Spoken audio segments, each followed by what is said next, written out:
Every club. Every day. The Global Sports Podcast Network. Hey, welcome in, Wolves fans. It is Chris here with you today, and we are back following the weekend game against Manchester City. I'm on my own today. The boys aren't with me because I told you last week and told everyone I was struggling with a variation of cold, or should I say man flu. It's the worst disease known to all of us. And, clearly it's now spreading through the Wolves daily camp like wildfire. And the entire team is now struck down and struck down in their prime. Or maybe they are just wallowing in despair from another defeat. Either way, we'll have a little summary from me today to talk through the weekend's result. And then hopefully they'll be back with me soon to continue with their thoughts, where we can all rant at each other in the coming days before looking forward to another week. So, well, where do we go from here, guys? As we know by now, as we all know by now, because it was live, everywhere, and you don't live under a rock. You're tuning in because you know the results. Wolves lost, hosting Manchester City. Manchester City 2, Wolverhampton Wanderers 1. And there's so many things we could talk about. Most of all, obviously, well, we're going to get on. We're going to get on to obviously the big hoo-ha, the big talking point, the controversy at the end of the game. But first and foremost, let's focus on the fact that there was a change in tactics. We did go after much debate amongst fans for a long time, and Gary O'Neill finally coming out saying the changes need to be made. That's a new word we've just made. That we went with the back five, and allows so much more defensive cover that seems to just suit Wolves and has done since we returned to the Premier League over recent years. And we were obviously much more solid defensively, without doubt. I said in a pre-match that I thought, against Manchester City, we would still see the three holding midfielders, because against anyone else, I would have liked to have seen two and then someone, added up front for a bit more creativity. But given who we were hosting, I think it's more than fair that we stuck with the same midfield to give that extra cover across the defence. But oh my word, I mean, the game started so brightly. We looked fairly solid, and within the first 7 minutes, Strand Larsen scoring with a beautiful run and cross from Semedo, which, by the way, was built up to with a beautiful ball out from Santi Bueno. I know Will is still, living on that high despite everything else. But there was hope, there was joy, and it just felt like, oh, this could be it. This could be what we're waiting for. We've got the five at the back. We've scored a goal against Manchester City again. We've shocked everyone. It's looking positive, and despite the fact we knew obviously they would come on strong, they will. No matter how you shape up, they're gonna have their stints. They're gonna take control for periods, but we still looked threatening on the break a few times and had some chances. And once again, a couple of things have happened. One is the equalising goal just before half time. I mean, it's a beautiful strike from I can never pronounce his name, Gvardiol, but not closed down quick enough, in my opinion, on the edge of the box. I mean, so much beautiful defensive work for the most part, and yeah, it's a long way out. He's got a lot to do, but given how solid we are in the box, that they're going to start shooting from distance, and it's a beautiful strike. But it just felt like he wasn't quite closed down quick enough. Just needed someone just to pressure him a little bit more, and maybe that could have been prevented. I mean, I'm clutching at straws, I know, but it was just my instinct in that moment. And when I've watched it since, it's still the thing that's reeling around my head. However, 1-1 at half time, I'll take it against Manchester City. And, despite the fact, as we still had a couple of moments in the second half where we could have taken more than the point. And, the point that we didn't end up getting, but we still looked fairly solid, despite the fact there was a lot of pressure. And it did feel though that we started the further it went on. Obviously, the more we tried to settle for the draw, the deeper we got, and the more pressure we pulled on. Did seem to lose some of that creativity, some of that, once we got that first goal, there weren't as many breaks forward like that. maybe, that's fair. They're at this point in time, they're so desperate just to get a point and not lose. The pressure, the scoreboard pressure is a thing. After this many defeats, after this long without a win, it's going to be natural that, especially against these opponents, that there's going to be a factor of just the pressure building and everyone holding on. But to get as close as we did to taking a point from Manchester City and potentially kickstarting things, getting things rolling in the season and going into the next game with a bit more momentum and feeling like there was maybe a shift, because it felt like that was on the cards. To be gut punched by such a late winner, and then the controversy around it is just astounding. Now, in the build up to John Stones' headed goal, obviously there's also discussion about the fact that just before, Guedes was on the break heading towards their penalty area with a goal, and he gets a shove in the back. And that could have been called back for a free kick, and then that whole flurry of corners would never have happened, because that was so close to the end of the game. That could have potentially closed down the game, but nothing is called. It's debate. I've watched it a few times. It's on the one hand, I can see why the ref has not given it, because after the hands on the back, he does wrap his foot around and stop the ball dead, because the ball literally stops dead, to show that he's managed to get his foot around, but he only gets his foot around because of the way he's put his hands on him. So it's upsetting, because again, it just feels like it's one rule for one side and not for the other, and then to concede. I mean, to go up against that much pressure, and to go up against 18 corners for Manchester City, and to concede on the final one in the final moments of the game. I mean, John Stones has got his head on it. Why, you can argue that maybe he shouldn't have been allowed to get that header, but I mean, we faced 18 corners, and that's the only one.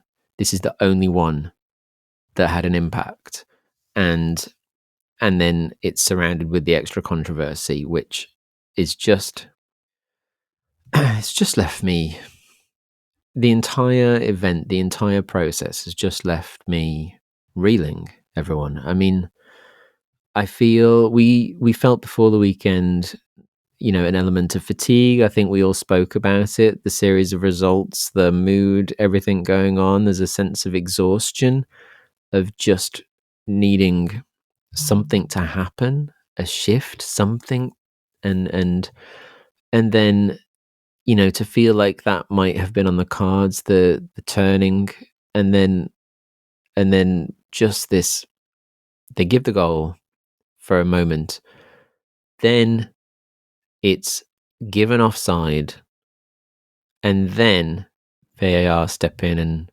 say it looks like it should be potentially given, and they call the ref to the screen. And once the ref goes to the screen, it's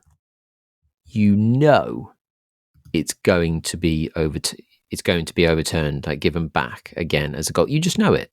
I think only once or twice have I ever seen any kind of decision withstood from VAR, as in the ref on the pitch has been strong enough to say, no, I don't. No, I'm going to keep my call. And one of those I remember vividly was in the Women's World Cup, and it was a female ref who made a brilliant call. I wish I could remember the game. But in the Premier League, I don't think I've ever seen it. Someone can correct me if I'm wrong, I'm sure. But you just know. You just know when they go to the screen, that's it.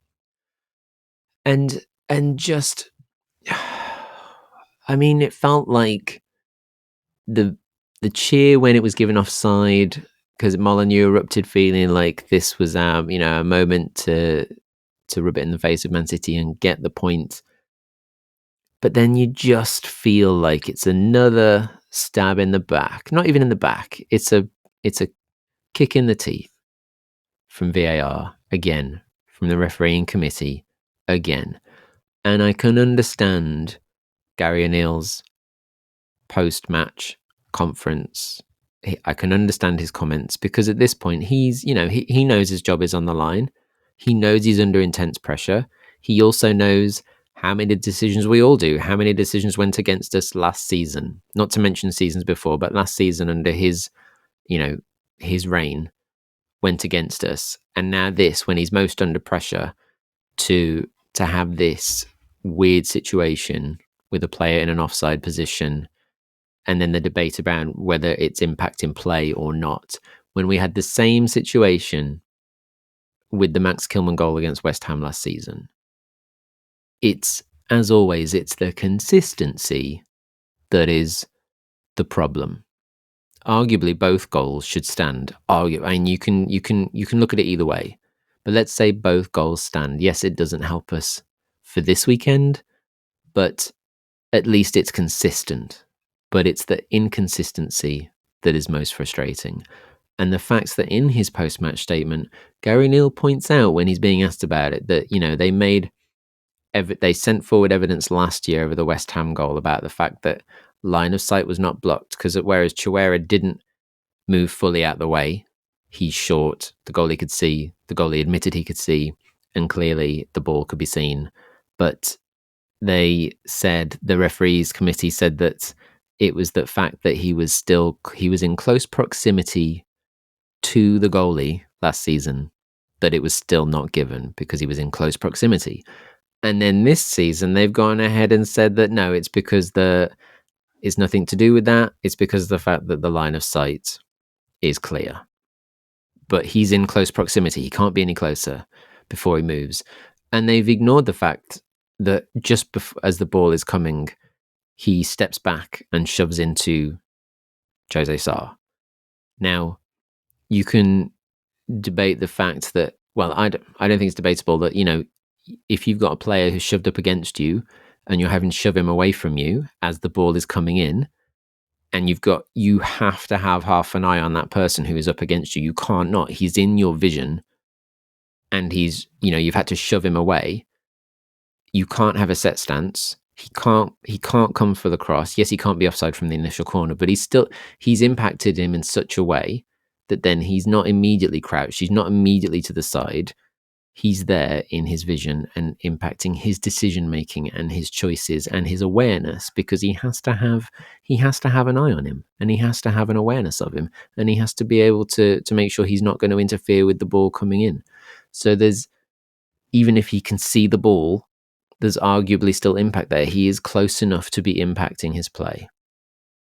But regardless of what I think about whether or not he's impacted him on the cross, it's the consistency that once again is not present and is basically ruining the game for all of us and denying us of a valid point. We should have at least got a point. We should have at least got a draw, and it just feels once again like it's all rigged for the big boys. Manchester City have just had all of these allegations of how much financial fair play wiped away clean. And now here they are once again, and everyone gives them what they want to get the win, as the players all crowd around the referee while he's watching the screen. They're not made to go away. They're allowed to crowd around him, because that's what Manchester City and the like are allowed to do. They're all there, swarming around him as the ref is at the screen. Now, if that was Wolves crowding around him at the screen, they'd be told to go away and probably just book Lamina randomly, because that's what they do. Doesn't make any sense. It's just not fair, it's not consistent, and it's not on. Now, to add salt into the wounds of all of this, I urge you, by the way, to go and watch the Gary Neal press conference from after the game if you haven't seen it, because he very calmly and concisely puts forward his clear frustrations on it, and also the fact that, as I mentioned, he knows he's under pressure, he knows his job is at risk, and puts forward the debate around refereeing decisions and the potential subconscious, decision making or subconscious impact on play that big teams have on referees, and the unconscious bias, as he called it, towards bigger clubs. Now, we don't get managers say this stuff out loud very much, and when they do, they normally get fined. So he was very careful to try and be very clear on the fact that he didn't think there was any conscious bias, and that it was just, is there a grey area in unconscious bias? Because when Wolves or anyone are playing these big teams, they think differently, and referees think differently. Now, I've refereed in other sports personally, and I'd like to think it's not the case, but I totally get where he's coming from in this day and age of Premier League football, where the players are seemingly allowed to swarm around referees and say whatever they want and not get told off. Doesn't make any sense. And where they are just assumed to always be the better side. So, yeah, I'm not happy, guys. I'm really frustrated. It's just, I just don't know. I don't know what to think. I mean, I do know what to I know what to think, in that I feel like we've been shafted. And I'm sure you do too. I know that it just doesn't seem fair, the inconsistency. And I know that it's not going to be the only time it happens to us this season, when we are in, such a predicament, such a position for these kind of things to have such a massive impact, for that to be the final moment of a game, for that to be the defining moment of a game that denies a team, fighting at the bottom a point, and give Manchester City all three. For the VAR to step in and choose to interfere and make that call when I believe they're not meant to be interfering with much as playing, unless it's a clear and obvious thing, which seemingly on the debate of whether someone is offside or not and is making an impact on eye line and all these other things, clearly potentially not clear and obvious, given that it is inconsistent to last year. So what are they doing in the first place? Why? Why do they have to step in? The decision was made, and I think we're all. I'm trying to be really. I'm being calm. I'm being as calm as I can, because if I don't be calm, I'm just going to get angry. Like I'm sure you all probably have. Before I cover anything else, because I want to talk a bit more about some news that's updated since all of this, I just need to remind everyone that here at Global Sports Podcast Network, we spent a lot of time selecting our delivery platform. Zencastr came out the clear winner, with 4K video recording from your phone and AI editing that automatically removes, not my mispronunciations that I'm going to choose not to edit out, all those ums and ahs. It's super easy to start a podcast that sounds great and is delivered efficiently. If you're ready to tell your story, check out the link in the show description to learn more about Zencastr. So, based on after the press conference that we spoke about with Gary Neal after the match, which I really enjoyed watching from a not enjoyed as in like a smile on my face, because I'm angry about the whole situation, but I appreciated his. There's a lot of things that, people can say he does wrong in press conferences, and you could argue he shouldn't have said a lot of the stuff he does, but I understand why he did, given his position, given his potential, short-lived lifespan in the role. I get it. I think you'd have a very cold heart to not get where he's coming from. So it's come out today that Wolves boss Gary Neal has been contacted by the Football Association after he suggested referees could have a problem with unconscious bias towards bigger clubs. This update, as I'm recording this on Monday night, came out 3 hours ago. FA has asked O'Neill for his observations following his post-match comments after Wolves' defeat to Manchester City. And now it says here, as I pointed out, O'Neill remained calm in his post-match comments and reiterated he does not believe there is any knowing bias, but will now have to explain his remarks to the FA, which will decide whether to take any further action. Can you believe it? O'Neill said on Sunday, there's no chance people are purposely against Wolves, let's be clear, but is there something in the subconscious around the decision-making? Without even knowing it, are you more likely to give it to Man City than Wolves? My senses are heightened when we are facing Man City. Are the officials the same? when it's Erling Haaland and Man City, is there something in there that not on purpose influences decision making? They guarantee me there isn't, but they are human, and Man City scoring a last minute winner is a big thing, a bigger thing than Wolves scoring a last minute goal against West Ham. If I had to upset someone in the street and there's a big and a little guy in the street, I'm upsetting the little guy. I just, I can't, whether or not, you believe it's true, or whether or not it's a thing, and whether there's ever any way to prove it or not, I don't blame him for saying what he did given the situation. He said it very calmly. He wasn't angry, he didn't shout, didn't raise his voice, and he went on to make valid points about the goal last season, about the situation this season. But the fact that now the FA are going to, ask for his input and potentially decide whether to fine him or take any action, when once again, then the focus is being put on the FA telling off the manager, not them having to explain their decisions and what is going on. It's always a flip of events. It's always a change of circumstance. It's taking the onus off the FA and putting it on Gary O'Neill. And once again, it's all the wrong way around. It's all the wrong way around. Now, I hope, and maybe they have, and maybe I've missed it. I hope we get more analysis, even though I don't think it'll be very good, as to why the FA think, or why the VAR panel stepped in and made such a call when they didn't need to. And it's particularly on their input on last season versus this one with the West Ham goal, because if they're saying it's because it's about eyesight, line of sight, and not about close proximity, then why on earth did they say that last season? And why on earth has it changed now? What changed? Why? When? Why was it not said? Why is it not clarified somewhere? What? It's just one rule, 1 week, and one another without any explanation. And that's the most annoying thing.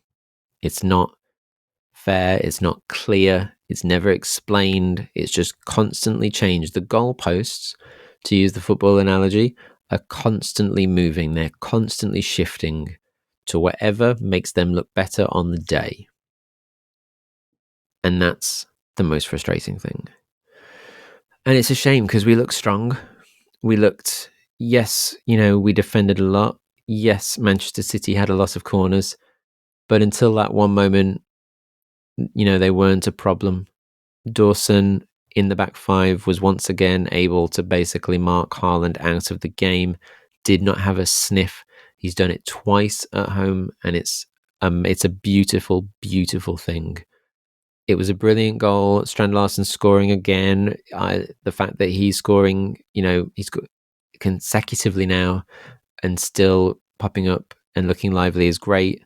There's positives. There's so many good things we can take from this. There was definitely a step in the right direction with the change of formation and just so many things that we could have left with so much more optimism.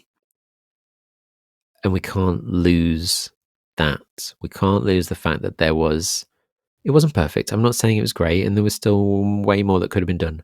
But we didn't get thrashed. It was we were in that game till the very last second.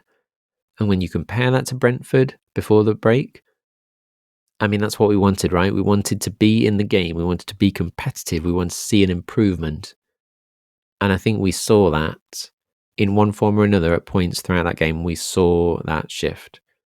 So let's hope that this result, this controversy, does not nullify all of that, does not crush the morale out of them, because up until that last second decision, it had the potential to be a turning point. And we have to hope that it will be a turning point. Now, how that plays out at Brighton, I don't know. And will not getting anything from Manchester City if we lose at Brighton, is that the end for Neil? I don't know. But did the City performance maybe get him an extra game or so to prove that it's not the end? Maybe. Maybe it did. Maybe it did. But I'm curious to know if anyone out there thinks the same and if the rest of the team here at Daily Wolves think the same. So we will find out from you and from them in the coming days. And I'm sure there's going to be more. I want to hear what the FA have to say to Gary Neal and how that's all going to play out. And if we have to deal with even more controversy.